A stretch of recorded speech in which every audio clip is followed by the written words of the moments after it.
everyone, welcome back to our morning show. I hope you all are doing well.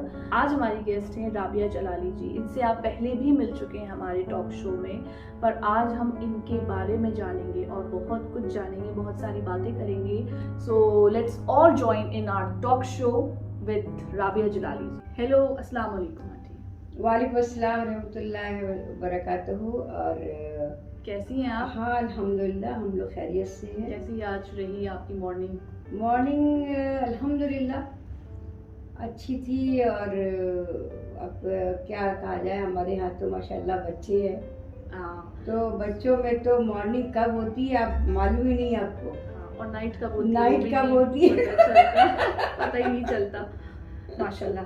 सो अपने बारे में बताएं। सबसे पहले तो स्टार्टिंग से शुरू करें, तो या उससे पहले आप मुझे बताएं मेरे बारे में आपको क्या क्या कैसा लगता है, मतलब मेरे बारे में आपकी क्या राय है। हम पहली बार उस दिन मिले आपके इंटरव्यू के दिन, सो मेरे बारे में आपको कैसा लगा, मैं आपको कैसी लगी?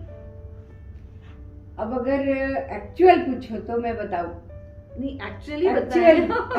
नहीं, उस दिन तो फर्स्ट टाइम जब हम मिले तो मुझे तो बहुत अच्छा लगा, समरीन से मिलके, श्वेता से मिलके। दोनों बच्चे माशाल्लाह बहुत ही अच्छे लगे। शुक्रिया शुक्रिया। सो अपने बारे में बताएं आप।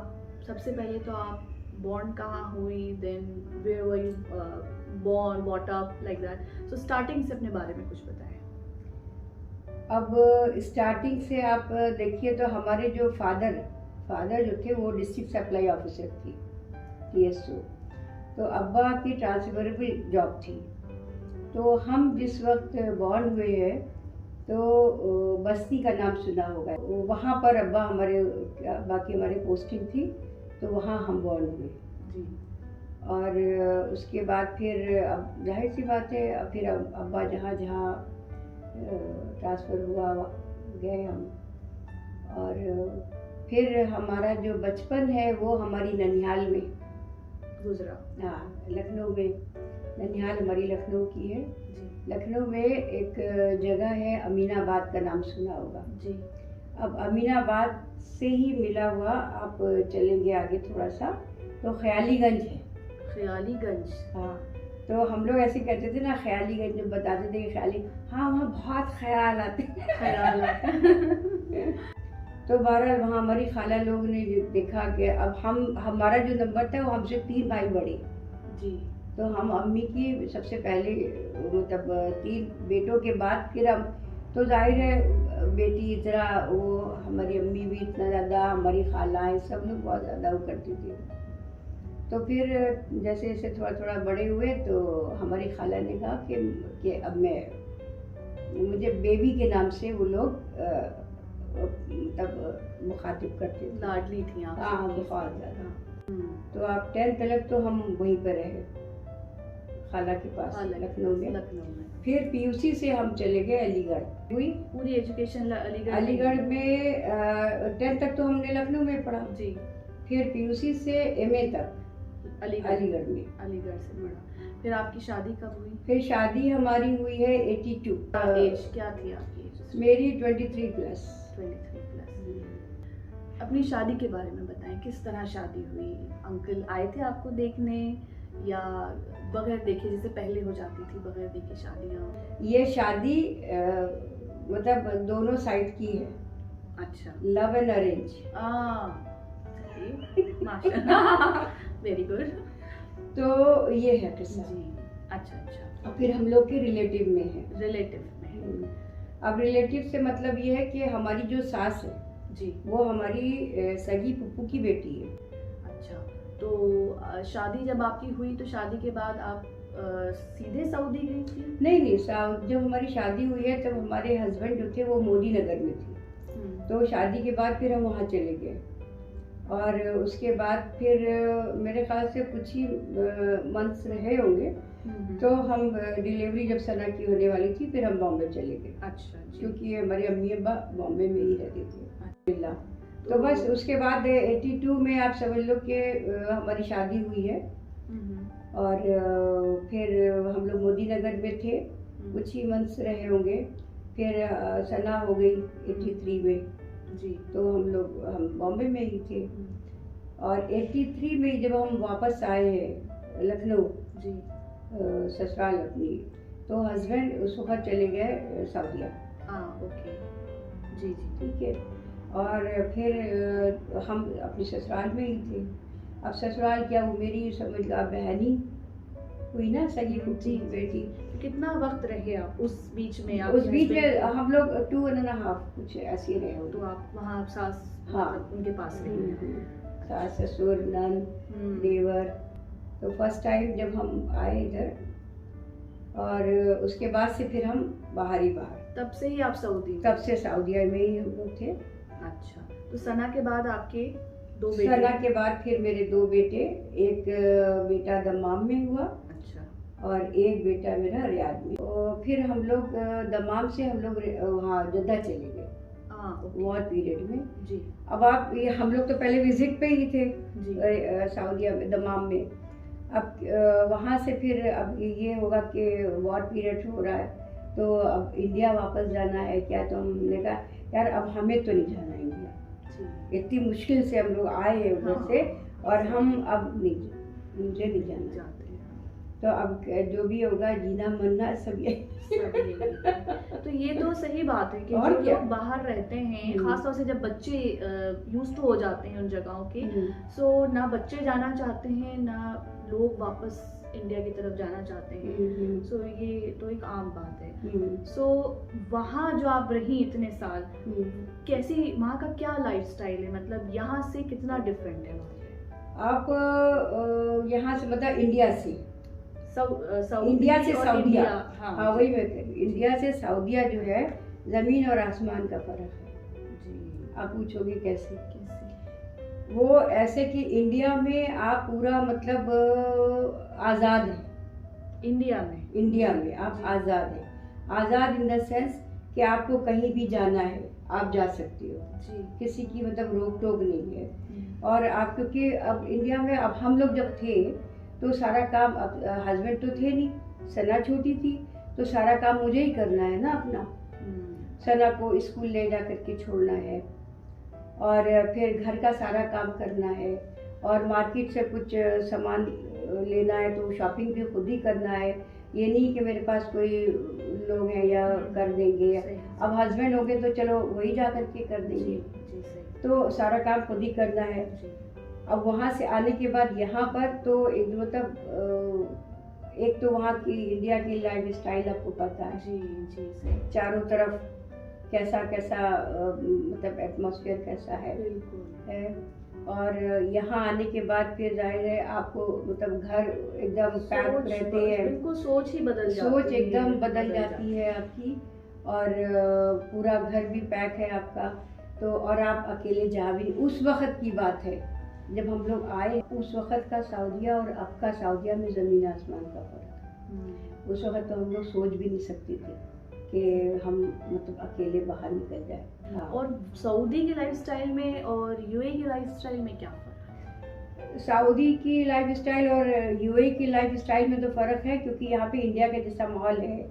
अच्छा, खुला आज़ाद, खुला, आप कहीं भी कभी भी जा सकते हो। आपने टैक्सी बुलाया चले गए, आपने अपनी गाड़ी निकाला चले गए, जैसे इंडिया में है जी। रिक्शा बुलाओ चले गए। हाँ, लेकिन यहाँ सेफ्टी के साथ आज़ादी भी है। हाँ, और सेफ्टी भी दोनों चीज़ है, सेफ्टी भी है और आपको आज़ादी भी है, दोनों चीज़ें। और सऊदीया में जो है उतनी आज़ादी आपको नहीं है, लेकिन अब माशाल्लाह काफ़ी डेवलपमेंट्स हुए हैं वहाँ पर कि अब तो आप देखो लेडीज गाड़ी भी चला रही हैं और हर सारे सेक्टर्स में जॉब भी कर रही हैं। थिएटर्स भी खुल गए, हम लोगों ने भी देखे पिक्चरें वहाँ पर जी। दमाम में भी देखा, वहाँ पर भी, तो अब काफ़ी है इम्प्रूवमेंट्स वहाँ पर।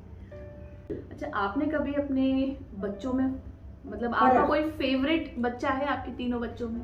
हमारे, हाँ, ये तो लोग पूछते हैं जी कि हमने कहा देखो उंगली तो ऊपर नीचे है जी। लेकिन हमारे साथ अल्हम्दुलिल्लाह जो पहली बच्चे के साथ और तीनों बच्चे इक्वल है हमारी। तो फेवरेट आपका तीनों बच्चे हमारे फेवरेट हैं। हाँ। क्योंकि हमारे साथ ऐसा नहीं कि अगर हम एक चीज़ ले तो हम दूसरे बच्चे के लिए कोई दूसरी चीज़ नहीं, तो अंदर से एक चीज़ होती है ना, अगर हम एक बच्चे के लिए ये चीज़ रखेंगे खाने के लिए तो हम दूसरे बच्चे के लिए भी वही चीज़ रखेंगे। लोग करते हैं लोग करते हैं लोग करते हैं, जी। लेकिन हमारे साथ हम या तो हम डिफरेंट होंगे कुछ, नहीं, अब मुझे नहीं बात पता, है। मुझे नहीं पता कि भाई क्या है। किसके साथ वक्त ज़्यादा गुजारा आपने? हमने तो माशाल्लाह शुरू से, अब सना तो बड़ी थी, मतलब जी। पहली तो सना थी जी जी। और सना में और उम्र में 5 इयर्स का डिफरेंस है जी तो 5 इयर्स का डिफरेंस अच्छा खासा होता है माशाल्लाह। जी। तो सना थी, फिर उमर, फिर अबू बकर तीसरे बेटे जो रियाद में हुए उनमें 4 इयर्स का है। तो अब 12th तक तो बच्चे हमारे ही पास थे जी। अब 12th के बाद जाहिर एक एक बच्चा, अब वहाँ सऊदीया में तो है नहीं ना पढ़ने के लिए 12th के बाद, तो अब सना चली गई अमेठी दिल्ली में, फिर वहाँ पे उन्होंने मास्टर्स तक पढ़ा।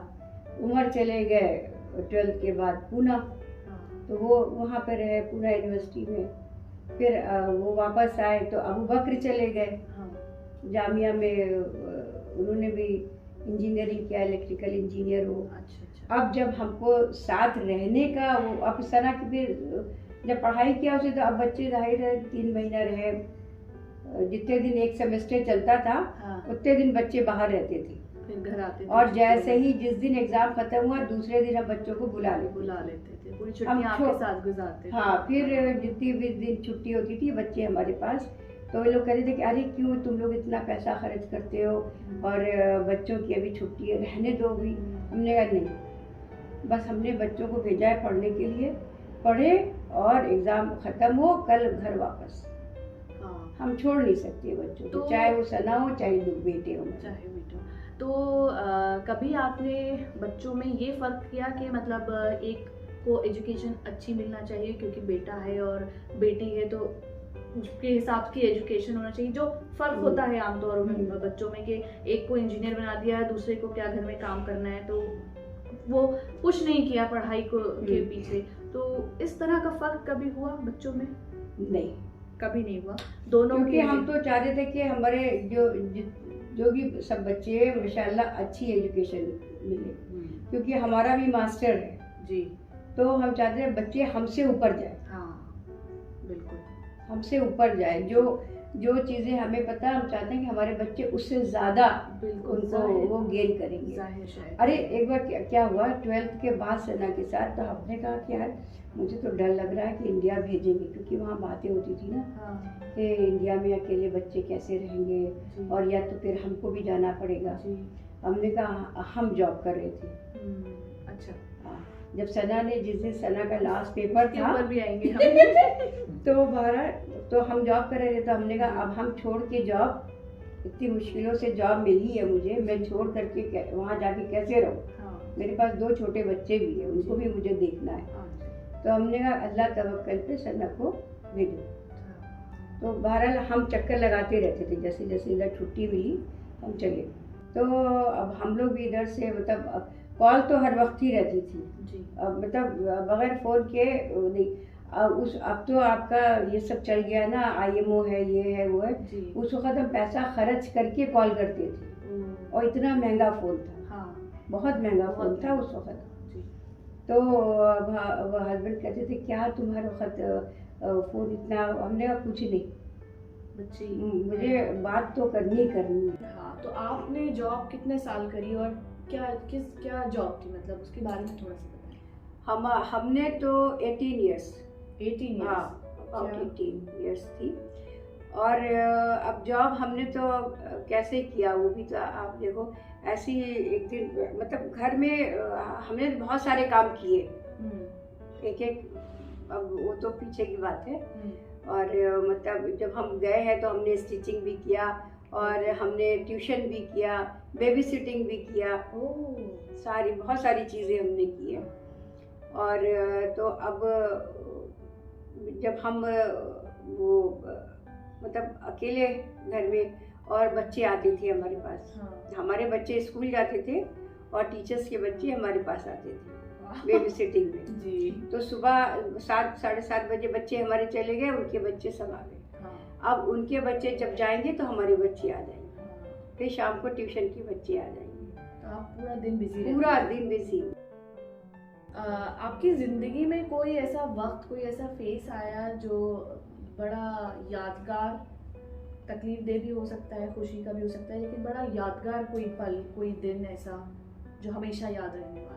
अब ऐसा तो जैसे अप एंड डाउन होते हैं सबकी लाइफ में, है ना, कोई ऐसा चीज होती है आपकी लाइफ में जो हिट करती है और हमेशा याद रहती है? हाँ, याद तो रहती है, लेकिन बहुत सारी चीजें ऐसी है जो हम याद रखना नहीं चाहते, लेकिन याद रहती। हाँ, याद रहती, लेकिन हम रखना नहीं चाहते। कभी कभी ऐसी चीजें होती ना जो सामने आती है जी, लेकिन फिर हम सोचते कि छोड़ो यार, वक्त गुजर गया। हाँ, जाओ, छोड़ो, जाने दो, ऊपर वाला भी कुछ है कि नहीं है। बिल्कुल। तो बस इसलिए सब चीजें छोड़ देते हैं। वक्त सबसे बड़ा मरहम है। तो अब आने वाला जो पल है उसको देखो। जो गुजर गया सो गुजर गया, क्योंकि गया वक्त वापस आता नहीं है, लेकिन यादें कुछ ऐसी हैं जो जुड़ जाती है, वो रिकॉल करती हैं अगर कोई चीज सामने आ जाए तो खत्म करते हैं आज का शो। लेकिन खत्म करने से पहले मैं आपसे एक आखिरी सवाल पूछूंगी कि आप हमारा टॉक शो देखती हैं? जी जी जी। तो हमारे टॉक शो के लिए आपकी क्या राय है और हमारे व्यूअर्स को आप क्या एक मैसेज देना चाहेंगे? ये एक सवाल में 2 सवाल है। हाँ, नहीं, अब आप ये देखिए कि हमने तो आपके टॉक शोज देखे हैं माशाल्लाह जी, और जो आपका जो था जी स्टार्टिंग, मेरे ख्याल से स्टार्टिंग ही है वो तो मुझे सबसे अच्छा लगा।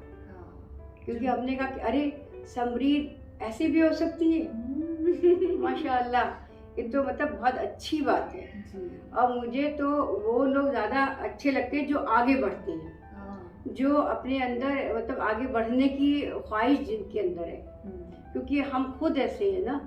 क्योंकि मुझे घर में बैठना अच्छा नहीं लगता है। जब है घर में 50 काम है, अब घर का देखो काम होता है वो हो जाता है, बिल्कुल आप कर लेते हैं। अब जैसे हम जब दमाम हम गए हैं तो हम काम कितना कर लेगा, घर की सफाई है, खाना बनाना है और यही सब चीजें, तो वो उसमें कितना टाइम लगता है हमारे हिसाब से। लेकिन अब लोग कैसे पूरा दिन लगा देते हैं उसमें। इसी चीज को पता नहीं क्यों इशू बना देते हैं कि घर के कामों में, ऑब्वियसली घर के काम जब आप लग के करते हो 2 घंटे मैक्सिमम 2 से 3 घंटे में हो जाता है, बट हर इंसान में एक टैलेंट होता है जो लोग निकालने ही नहीं चाहते हैं अपने अंदर से। वही कह रही है कि अब तभी तो हम जब शुरू में गए, सना छोटी सी थी ना, 2.5 ईयर्स की।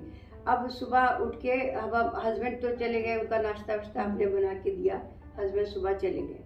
अभी क्या है, अब सना को रेडी करना, नहला दिया, धुला दिया, सब कर दिया, घर में खाना वाना जो भी कुछ है सब रेडी हो गया। क्योंकि अभी दोपहर में हस्बैंड आएंगे जब, तो लंच होगा, लंच के बाद तो काम खत्म। फिर हस्बैंड 1 घंटा रेस्ट करते थे और शाम को 4 बजे असर की नमाज पढ़ के वो फिर अपना निकल जाते थे। अब मैं क्या करूँ, हम तो हमारा मतलब ये था कि हम भी डेली हम कह रहे हम भी गाड़ी में बैठे रहेंगे, बस हम घर में नहीं बैठेंगे। घर में मुझे बैठना अच्छा नहीं लगता। तो हाँ, तो घर में हमने कहा हमको नहीं बैठना है, हम तो बाहर घूमते थे। इसीलिए हमने फिर जॉब भी, हमने कहा कि हमें कुछ जॉब करनी है, चाहे कैसी भी जॉब मिले। लेकिन तो सब लोग कहते अरे तो घर में इतने काम होते, हमने कहा अरे घर में कितना काम होता है। सही बात है। अब तो यहाँ पे आपको झाड़ू पोछा भी नहीं करना है यार, वैक्यूम उठाओ चलाओ खत्म खेल। अच्छा, हालांकि हमारे पास तो बेबी सिटिंग में भी आते थे बच्चे, लेकिन एक छोटे बच्चों के जब जैसे आप ट्रेनिंग दोगे वैसे ही बच्चे करेंगे। छोटी बच्ची थी, हमने 35 डेज के बच्चे से स्टार्ट किया है। 35 डेज के बच्चे कितने बड़े होते हैं। अच्छा, और धीरे धीरे करके एक बच्ची आती थी 1.5 या 2 इयर्स की थी जो, तो उसको हमने कहा था जब शूज़ उतारने के लिए, हमने कहा ये शूज़ तुम्हारे हैं, उतारो और शू रैक पे रखना, सॉक्स उतारो शू में रखो। तो वो उसकी आदत पड़ गई।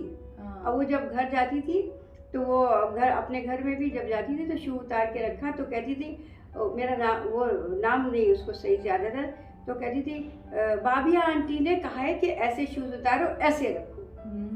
तो कहती थी कि आप कैसे कैसे ट्रेनिंग देती है। हमने कहा हमारी ट्रेनिंग दी है ऐसे ही। अभी जब बच्चे को बैठाते थे ना नहला वहला करके, हम नहलाते भी थे बच्चों को, नहला के कपड़ा वपड़ा चेंज करके टेबल पे सबको बैठा देते थे, उनके सामने नैपकिन लगा दिया। हालांकि वो सब मेरी अपनी चीज़ है, वो टीचर्स नहीं देते थे। अच्छा। वो सब हमारी अपनी सब चीज़ रहती थी। तो इस तरह आपने इस तरह से 18 साल टीचिंग में गुजारे। टीचिंग में आर्ट्स एंड क्राफ्ट में आप टीचिंग में 18 साल में जॉब में रही। हाँ। सो राबिया जी, हमारे व्यूअर्स को आप कोई मैसेज देना चाहेंगी? तो अब यही है मैसेज के आगे बढ़ना। हाँ, कि आगे बढ़ना चाहिए, और घर का जो काम काज है वो आप अपना टाइमली, एक टाइम टेबल होता है इंसान की ज़िंदगी का, तो उसको आप फॉलो करें। हर काम अपने वक्त पर होना चाहिए, और उसके बाद जब ये आप अपना प्लान करो कि मुझे कुछ करना है, जब तक आपके अंदर एक एम नहीं होगा कि मुझे कुछ करना चाहिए, मुझे आगे बढ़ना है, तभी तो आप कर पाओ। आप ये सोचो कि यार यही तो ज़िंदगी है, खा लिया पका लिया बच्चे पाल लिए बस ख़त्म, ये ज़िंदगी नहीं है। हालांकि अगर देखा जाए एक्चुअल ज़िंदगी यही है ना, इस्लामिक तरीके से जी। लेकिन हमको आगे भी बढ़ना चाहिए। मोटिवेशन बहुत बड़ी चीज़ होती है। सो राबिया जी, आपसे मिलकर आज बहुत अच्छा लगा, ढेर सारी हमने बातें करी। सो इसी के साथ हम आज का टॉक शो एंड करते हैं। आपसे मिलेंगे हम नेक्स्ट मॉर्निंग शो में। Till then do like, share and subscribe to our YouTube channel and don't forget to press the bell icon. Take care, goodbye. Thank you very much Samreen. YouTube channel like करो और subscribe करो। Like करने के पैसे नहीं मिलते। Okay, thank you, bye bye.